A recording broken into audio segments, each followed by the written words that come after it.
Hey guys, it's Derek from Pacific Coast Auto in Japan. We're looking here at a 1992 Toyota Crown Royal Saloon. What's special about this one is only 13,000 original kilometers on it.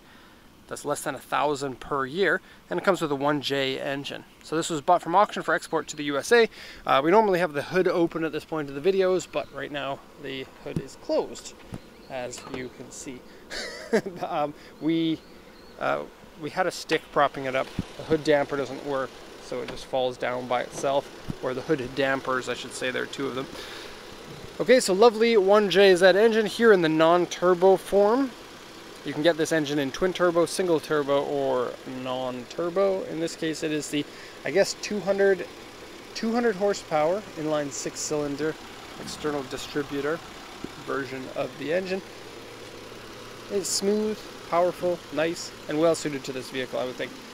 Oil and coolant have been checked, and they are both A-OK. And so we're going to close the hood here, not before we take another look at the gorgeousness of the 1J. Ooh. Okay, hood goes down by itself. I don't have to do anything. Okay, so the Crown is sort of like the Celsior or the Lexus LS 400, although it is on a different platform than those cars, because you get the 1J in it instead of the V8 that is in the Celsior. The styling is pretty similar, not much different from the Celsior, but I don't know why Toyota decided to have two cars that look so similar. I kind of prefer this one in terms of styling, especially in the USA where this one's going, because it is different from everything else, but only slightly different.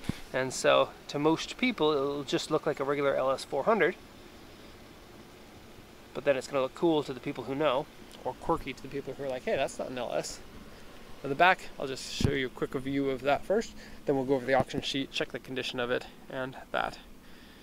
So you get a different looking rear end, different looking front end from the Celsior, and also profile here is a little bit smoother.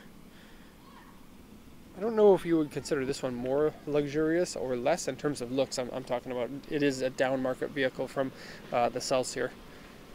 In Japan, the engine size kind of tells you about how high in the market it is. Here at 2.5 would have a lower tax than a 4-liter. Look at that, 12,990 kilometers. Still has the original tires on it from 1992, which you're going to have to change because it's dangerous. Oddly, this one here is a 1995 tire. Let me just check that again. This one is 1 year different from the other ones. 1993 tire. And then the other four are 1992 tires. Why is it? I don't know. Maybe there was a defect in the spare and then this one was the spare. But if you take a look, these ones here, including the loveliness of the cracks in the sidewall there, and the other two are 1992 tires. Okay, so let's go over the auction inspection sheet. I'm going to translate this. Not a lot to translate because it's in relatively good condition. And so let's go over it. So 1992 Toyota Crown Royal Saloon is the grade 2.5 liter engine. JZS 141. Notice that the JZS is the same chassis as the Aristo, and so it is kind of related to the Lexi, the GS, instead of the LS, even though it looks more like the LS. Auction rate 4, interior B, power steering, power windows, power folding mirrors.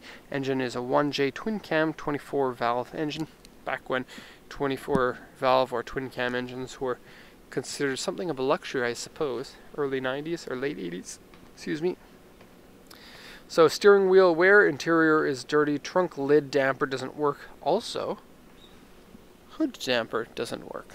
Didn't mention that, did you? Suspension area has rust, and I've looked at it. I couldn't find any, so maybe that rust is only visible from the underside. And really, where it says rust here, it means surface rust, not corrosion that's actually eating the metal. So in just about all cases, you would be able to fix that just by rust converting it with paint, like a special paint that does that.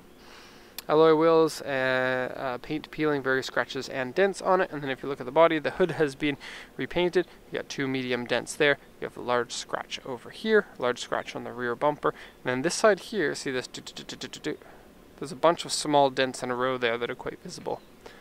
So let's do a once around here. There we go.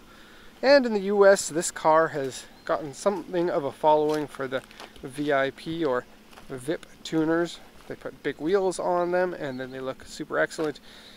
Here in stock format, it's I guess a good looking car. It's unremarkable to most people, but could be considered something of a sleeper because it is special, and it would be special in the US. And the Royal Saloon, I suppose that this version of the Crown is the most sought after at the moment. There is another version of it that has a different looking front end because they made two kind of identical, kind of not identical models of the Crown, just with different, I guess, what is it, Royal Saloon and then the regular version of the Crown. So the Royal Saloon here is, I guess, a more modern looking vehicle. Rounder instead of chiseled like the Greek gods. Okay, so let's take a look at the issues with it. The dents are on this door. Have a look here. Can you see them?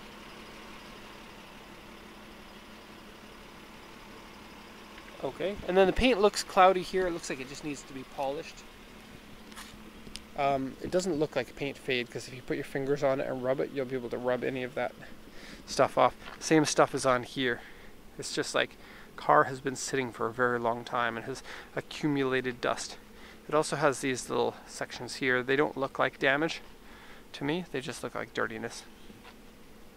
This one doesn't have the fridge in the back, but the Crowns sometimes do here. This one has the upgraded audio, and so no fridge. But that's a bad location for a fridge because it's hard to get at. Got a couple of dents here, 1, 2, and with this one including a little bit of paint cracks. And then we got some scratches here. This is what they considered an A3. And then the other A3 is here, here, and down on the bumper as well, going all the way to the wheel there. So this one here is quite deep. This one here is very shallow.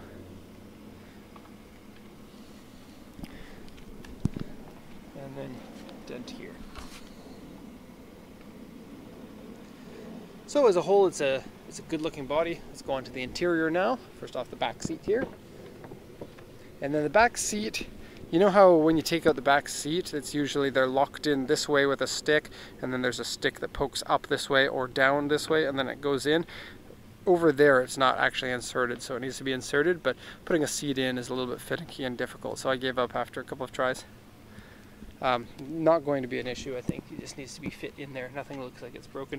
Has lovely half lace seat covers. These things are a big hit in the USA because they're very Japanese market. People who buy these like the idea of the Japanese market bits. Typically these are made by Toyota as an original option that you could buy. That's what these ones look like.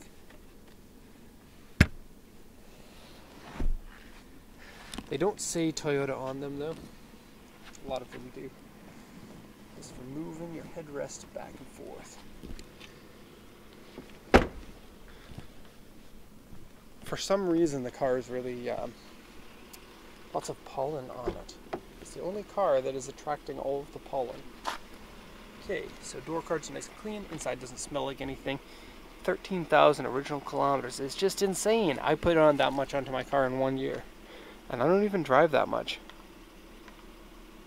Okay, so the seat covers, yeah, very cool.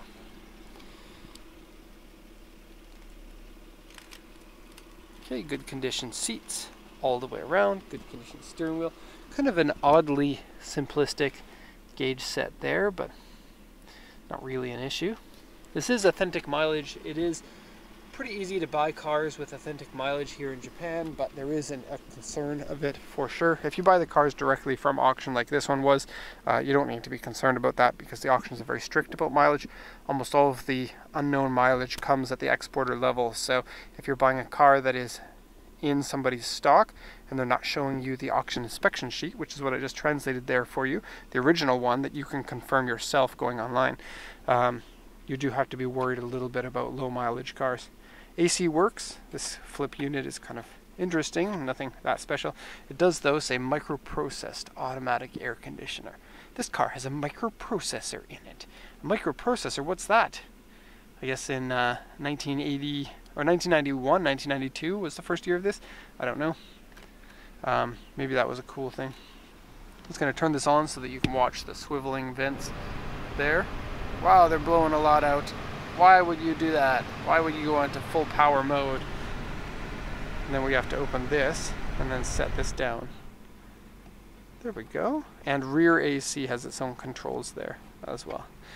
And climate control, so set your temperature here in the microprocessed automatic air conditioner.